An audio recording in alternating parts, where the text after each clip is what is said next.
राम राम दोस्तों, कैसे हैं आप? आशा ही नहीं विश्वास है कि बाबा की कृपा से आप सभी अच्छे होंगे। हम भी अच्छे हैं और आप सभी का स्वागत है मेरे चैनल ज़िंदगी 60 के बाद में। और ज़िंदगी के आस्था के रंग में इस समय हम रंगे हुए हैं और कोशिश कर रहे हैं कि आप सब भी इसी रंग में रंग जाएं। और हम लोगों ने बाबा का दर्शन कर लिया है, दर्शन भी बहुत अच्छा हुआ। उसके पहले का भी हमने आप लोगों को वीडियो पोस्ट किया था। और हम चाह रहे हैं कि कोशिश पूरी हमारी ये रहेगी कि आपको पूरी विस्तृत जानकारी दें कि जब आप दर्शन करने आएँ, तो आपको कोई दिक्कत ना हो। तो सबसे पहले तो आपको ये बताएँ कि दर्शन बहुत अच्छा हुआ था लेकिन भीड़ भी उससे ज़्यादा अच्छी थी। लेकिन बाबा की कृपा ये थी कि हम लोग सुरक्षित और अच्छे से दर्शन करके वहाँ से वापस आए। तो सबसे पहले तो आप लोगों को देवघर जाने के लिए, जो कि झारखंड में पड़ता है, इसके इसका जेसीडी स्टेशन पड़ता है और देवघर भी है, लेकिन सभी ट्रेनें देवघर नहीं जाती हैं, जेसीडी ज़्यादा जाती हैं।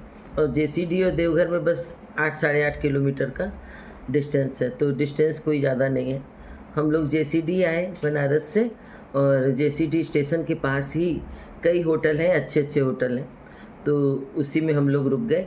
और जिस दिन रुके उस दिन हम लोगों ने यहीं पे रेस्ट किया, क्योंकि दूसरे दिन फिर दर्शन करने जाने का मन था। यहाँ आने के बाद पता चला कि भादों में भी मेला लगता है, ये हम लोगों को नहीं ध्यान था। सावन का याद था, तो उसी हिसाब से हम लोग आ गए कि सावन तो बीत चुका है, भीड़ कम होगी। लेकिन भादों का मेला होने के कारण कांवड़िए अभी भी जल चढ़ाने आ रहे थे और अच्छी खासी भीड़ थी। हम लोग मंदिर के प्रांगण में 11:30 बजे के आसपास पहुँचे और 2 घंटा हम लोगों को लगा लाइन लगा कर के वापस आने में। वो भी वीआईपी लाइन लगी तब। वहाँ हम लोगों ने एक पंडा जी को साथ में ले लिया था और गवर्नमेंट की तरफ से व्यवस्था थी, टिकट लगता है 600 रुपया था वीआईपी का। वो सीज़न के हिसाब से या भीड़ के हिसाब से अप डाउन होता है, वैसे 300 रुपया भी हो जाता है, लेकिन इस समय 600 था। और तब 2 घंटा लगा और वैसे 6 घंटा 7 घंटा लोगों को लग रहा था। और हर तरफ कांवड़ियों की भीड़, और उसमें जो लेट के यात्रा करते हैं उन लोगों को देख के तो सच में लगा कि आस्था से बढ़ के ताकत कोई नहीं है। पूरे रास्ते वो लेटते हुए ही आए और कई लोग थे, ऐसे काफ़ी थे। और हमने कुछ फ़ोटोज़ और वीडियो ली हैं, क्योंकि आप जानते हैं कि बड़े मंदिरों में मोबाइल ले जाना परमिटेड नहीं रहता है। और फिर भीड़ भी इतनी ज़्यादा थी कि अगर परमिटेड भी हो तो इंसान खुद को संभाल ले, यही बहुत है। तो काफ़ी लंबी लाइन थी, लेकिन व्यवस्था भी अच्छी थी। पुराना मंदिर है तो उसको जितना वो व्यवस्थित कर सकते थे, थोड़ा-सा ओवर ब्रिज टाइप के पतली बनाई हुई है उन्होंने, काफ़ी लंबी, उसमें लाइन लगती है। तो उसके द्वारा हम लोग वहाँ पहुँचे। और इस मंदिर की सबसे ख़ास बात ये है कि ये ज्योतिर्लिंग में से भी एक है और शक्तिपीठ में भी एक है। यहाँ माता सती का हृदय गिरा था और उनके हृदय में ही यहाँ बाबा वास करते हैं। और बाबा बैजनाथ धाम की एक कहानी ये भी है कि रावण ने शिव जी की प्रार्थना की, तपस्या की उनको खुश करने के लिए। वो उनको लंका में स्थापित करना चाहता था। तो जब शिव जी नहीं खुश हुए तो उसने एक-एक करके अपने सभी शीश चढ़ाना शुरू किया और 9 शीश जब काट के चढ़ा दिया उसने, 10वां चढ़ाने जा रहा था तो शिव जी प्रकट हो गए। तो शिव जी ने उसको रोक लिया और उसको प्रसन्न होके मनोकामना माँगने को कहा। तो उसने कहा, मैं आपको अपने साथ लंका ले जाना चाहता हूँ। तो उन्होंने प्रसन्न होकर के उसकी कहा तथास्तु। और इसीलिए ये मनोकामना पूर्ण करने का भी बहुत बड़ा स्थान माना जाता है। और जब उन्होंने उसको शिवलिंग दिया अपने प्रतिरूप के रूप में, तो उन्होंने कहा कि एक शर्त ये है कि तुम कहीं इसको रास्ते में रखना नहीं, नहीं तो ये जहाँ रखा जाएगा वहाँ स्थापित हो जाएगा। और वो जब लेके चला तो चलने के बाद वरुण देव और विष्णु जी ने चाल चली और विष्णु देव उसके शरीर में प्रवेश कर गए। अब उसको लघु शंका महसूस हुई, तो काफ़ी देर तक तो बर्दाश्त करता रहा कि कैसे रखें, कैसे रखें। फिर एक चरवाहा उसको मिला बैजू नाम का, तो उसने उसको वो पकड़ा दिया और कहा कि तुम बस इसको पकड़े रहो, हम आ रहे हैं।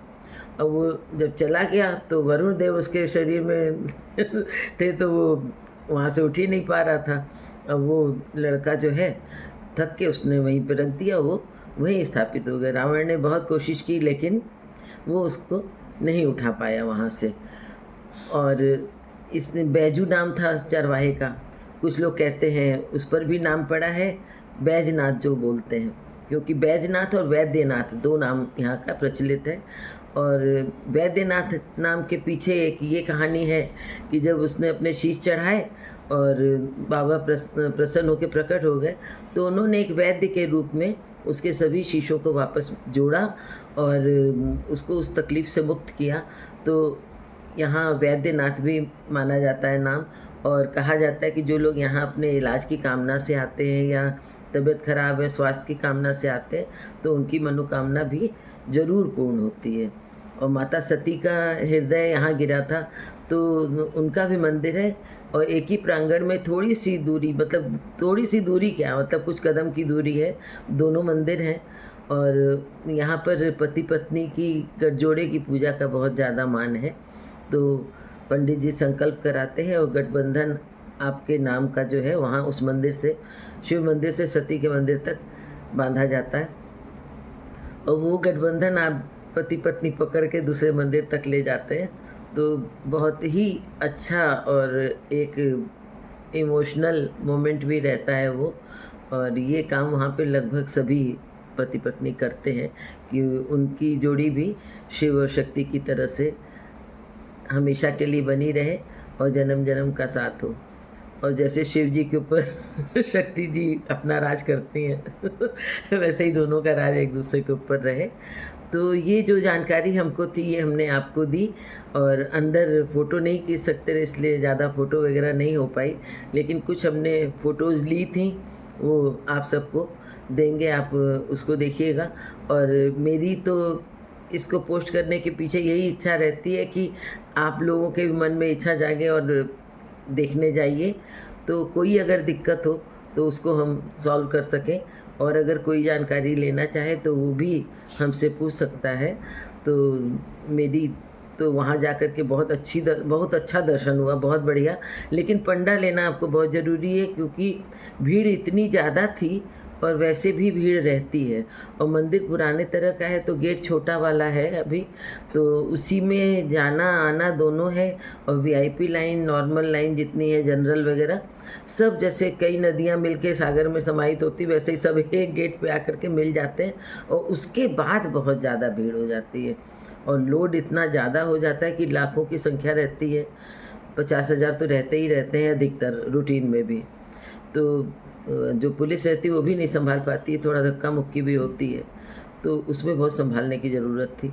लेकिन उसके बावजूद वहाँ स्पर्श दर्शन भी होता है, जल भी चढ़ाने को मिलता है। और सती के मंदिर में भी जल चढ़ाया जाता है। सती जी की तो मूर्ति जैसे उसमें न तो कोई नेत्र है न कुछ, एक ब्लैक कलर का पत्थर है, उसका आकार है, तो एकदम पुरानी मूर्ति लगती है, समझ में आता है। बहुत जागृत मंदिर है, तो ज़रूर जाइए और दर्शन करिए। और इसके बाद कुछ फ़ोटोज़ हैं उनको ज़रूर देखिएगा। राम राम।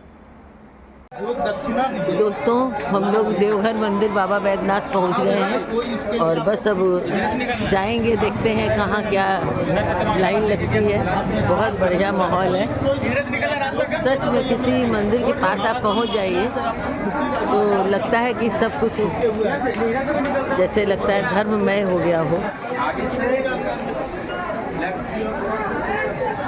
दर्शन की तैयारी हो रही है। अब हम लोग लाइन में लग गए हैं और आप लोग को भी आनंद दिखाते हैं, देखिएगा। बहुत बढ़िया माहौल है, हर तरफ बोल बम कांवड़िए अभी सब चल रहे हैं। यहाँ लग रहा है सावन है, अभी भी सावन भादो दोनों मेला लगता है, देखिएगा।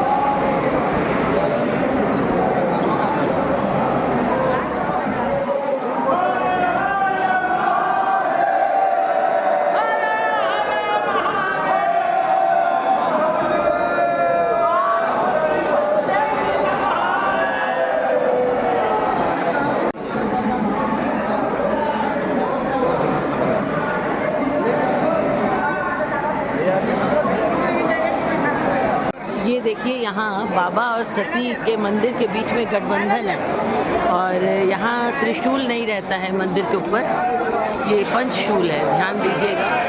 बहुत ही खूबसूरत और बहुत प्यारा माहौल है। जितना दिखा सकते हैं उतना दिखाने की कोशिश कर रहे हैं। भीड़ देखिए और ये लाइन लगी हुई है, ये देखिए।